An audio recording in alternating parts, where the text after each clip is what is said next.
क्या हुआ? आराम से। क्या दोनों पहली मर्तबा सामान उठा रहे हो? हमें मत सिखाओ, हमारा रोज का काम है ये। नजर आ रहा है कितना रोज का काम है तुम्हारा।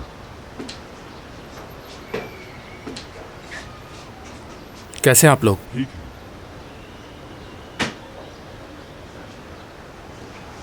अरे वाह, कबाब ले आए? इधर दो। भूख के मारे मेरा तो दम निकल रहा था। इंसान को खाना बनाना आना चाहिए। बुरे वक्त में कम से कम वो अपना पेट तो भर सकता है। मेरी मानो तो तुम सीख लेना। ये सब हो क्या रहा है?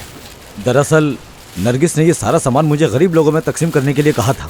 बस वही कर रहा हूँ मैं। नेक काम में कहाँ पीछे हटता हूँ मैं। क्या हो गया भाई? यहाँ खड़े होकर हमारी बातें क्या सुन रहे हो? जल्दी जल्दी हाथ चलाओ और सामान उठाओ। अच्छा ठीक है। थोड़ा तेज हाथ चलाओ ना। तुम भी जाओ और इन पर नजर रखो। मैं एक दफा फिर से घर का जायजा ले लूं, ठीक है? सब सामान गरीबों में बांट दिया। एक को फ्रिज